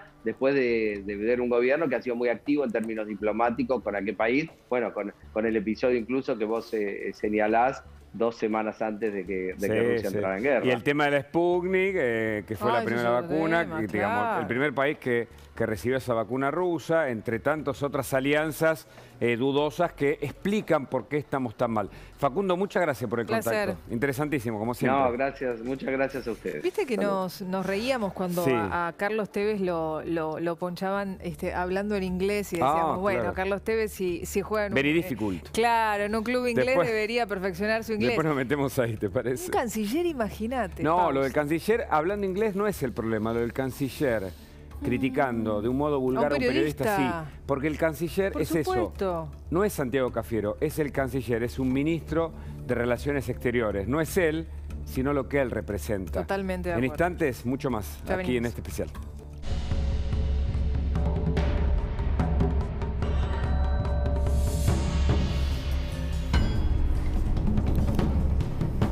Seguimos en este especial, el Diario de la Guerra, día 24. Por supuesto que la guerra global de algún modo nos afecta, por eso hablamos de la economía, hablamos de los anuncios del gobierno y tenemos que hablar del desempeño del gobierno, de algunos funcionarios que dan la nota. La primera nota fue la de Santiago Cafiero, traduciendo, como él explicó, del español al inglés o del castellano al inglés de manera simultánea. ¿Eso en inglés? Bueno, generó comentarios, pero digamos que hasta ahí todo podía ser parte de un comentario que se hace desde los medios de comunicación. Ahora, el problema ocurre cuando él se le da por insultar a un periodista. Insistimos, no es Santiago Cafiero, es el canciller de la Argentina, el ministro de Relaciones Exteriores. Lo escuchamos. Sheikh Al Maktoum, found in the desert, which inspired the design of Al Wasal Plaza. Surely many of you will know Al Wasal, this name, this plaza, Al Wasal, as the football team trained by Diego Maradona during his time here in Dubai. But it's not just that. In Arabic, Al Wasal means connection, and this expo symbolizes that better than any other, even that issue. Espera, vamos a poner en contexto. Esto es Expo Dubai, ¿sí? Esto se va a extender hasta ahora, 31 de marzo. Exacto. Me pregunto, él tenía la posibilidad de pedir traducción simultánea. ¿Lo podía hacer? No quiso hacerlo. Quiso hablar en ese español tal vez extraño. Canchereó. Muchos dicen, Santiago Cafiero, desde su look hasta las maneras, muestra ese aspecto de una argentinidad que tal vez no sea adecuada para el rol que ocupa. Pero esto fue un primer capítulo, tuvo un segundo tal vez más complicado para él. A ver, lo escuchamos. Well, I don't know what. Let me tell you something in English. A ver. Okay? Okay. I see like now the journalists and the opposition are English sommeliers in these days. Ah, lo que está diciendo, yo voy a hacer la traducción simultánea. Lo que él está diciendo, acá tenemos traductores, dice, veo que el periodismo y la oposición son hoy sommeliers de la calidad del inglés del canciller. La Nata says stupid things about me. La Nata dice cosas estúpidas sobre mí, se está poniendo picante. Yesterday, yes. Like that. Ayer dijo. And I don't care. Y no me importa nada. No me importa la opinión de la Nata. Está picante, el canciller en inglés es más picante que en castellano. I think that La Nata is a dickhead, so, and I don't think La Nata is a dickhead.